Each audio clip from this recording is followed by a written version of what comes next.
Hi, this is Aaron for BandLab, and in this video we're going to make an anthemic pop beat in BandLab's free online DAW.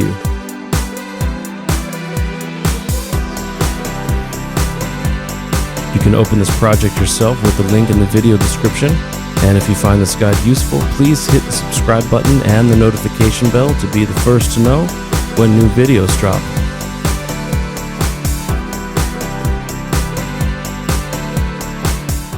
I begin by setting the project tempo to 125 BPM and the project key to G major. I'm going to start by composing a beat to give us something to work with. I create a new instrument track and set it to drums, drum pads, electro pop kit. I put kicks on each beat and an extra kick on the last eighth note.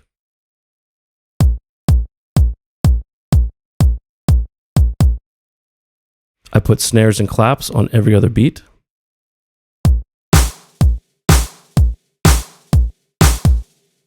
For hi-hats, I have closed hats on eighth notes with an open hat on the last eighth note.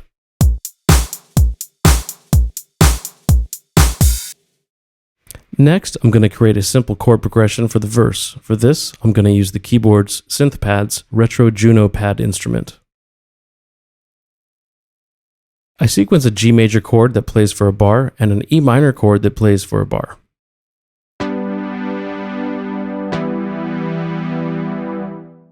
I duplicate out the drum and chord MIDI clips for 8 bars. To duplicate clips or notes in BandLab, hold Option on Mac or Alt on Windows and drag them over. This 8-bar sequence is going to be the verse for the track. It's simple, repetitive, and hardly what you'd describe as anthemic. However, by keeping the verse basic, we will get more impact when the more emotional chorus hits.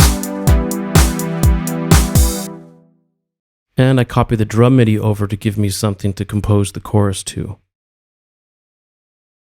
For the chorus, I'm going to use the G major's relative minor, E minor, for the first chord.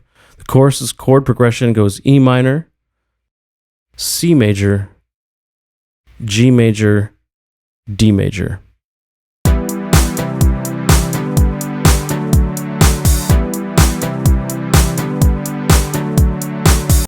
Having the first chord as a minor gives the chorus a bittersweet feeling that gives us a satisfying juxtaposition with the verse.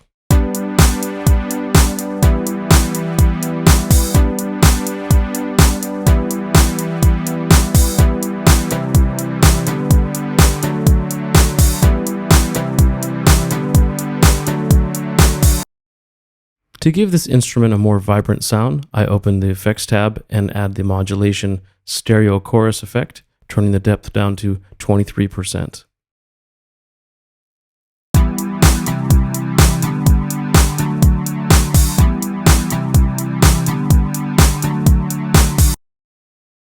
I want the chorus to sound bigger than the verse, so I'm going to layer it up with another instrument, specifically keyboard's synth lead's Uber lead.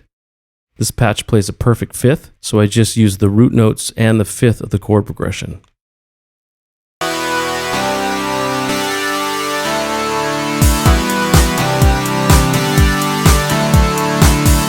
To give the sound a more evolving, epic feel, I add a tone multi-filter effect and automate the filter cutoff frequency to open up around 1600 Hz to around 11 kHz.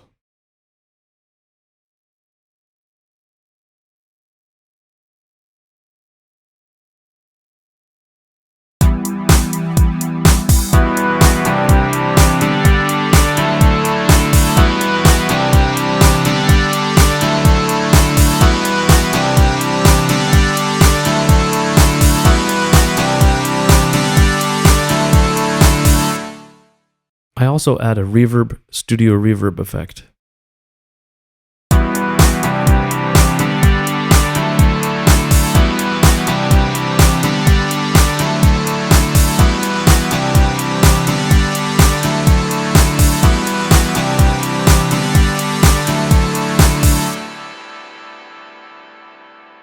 For a bass line, I select the Synth Bass's Fancy Bass instrument and program this to follow the root of the chord progression on eighth notes.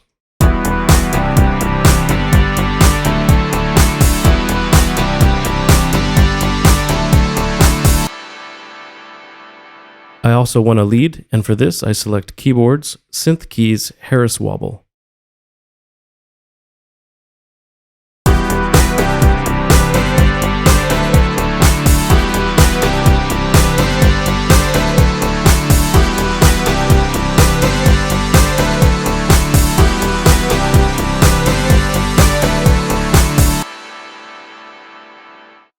To make this sound more atmospheric, I add a delay, filter echo, and a reverb, studio reverb, with the mix turned up to 8.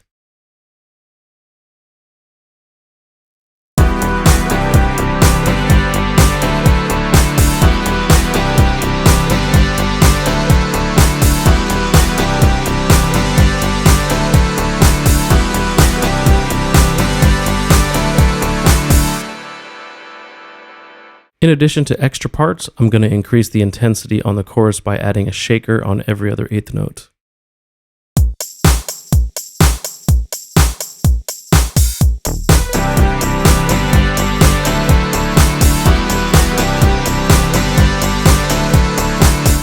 Before we go any further, it's time to balance the elements we've added. I set the drums to -6 dB, the chorus to -5 dB, the saws to -10 dB, the bass to -9 dB, and the leads to -4.5 dB.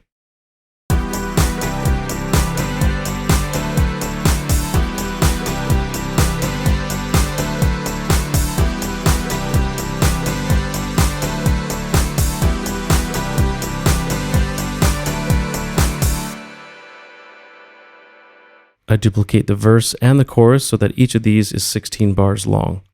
The second 8-bar section of the verse is going to act as a pre-chorus. That's a part of the song that leads into the chorus. I copied the lead from the chorus over to this section, which will help build up the chorus.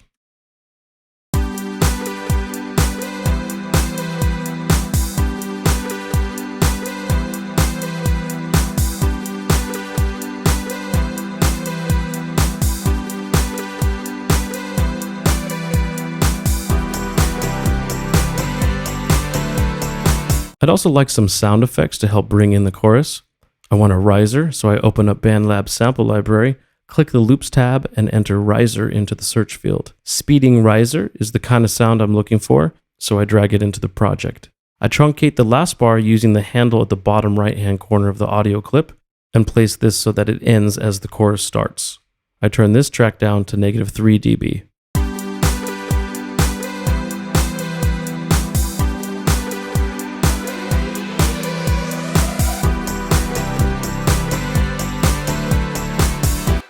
I want an impact effect for the riser to lead into, so I enter impact into the search field and drag deep impact 4 into the project at the start of the chorus.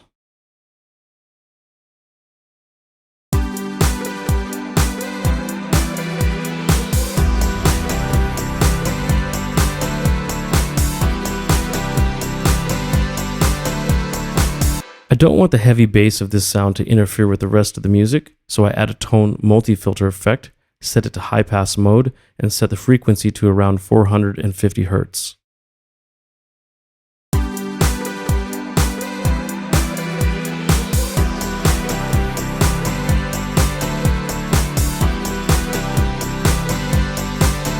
Now we have an 8-bar verse, an 8-bar pre-chorus, and a 16-bar chorus.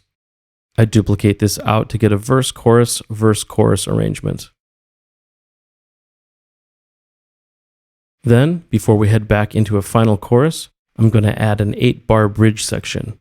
For this, I just used the saws on their own, playing a G major followed by a B minor.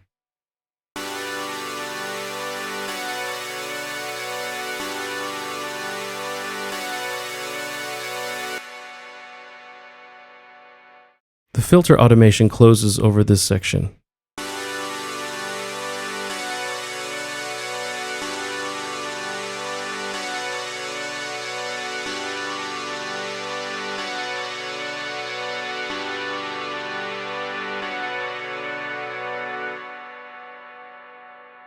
Then I finish off the track with an extended 32-bar chorus.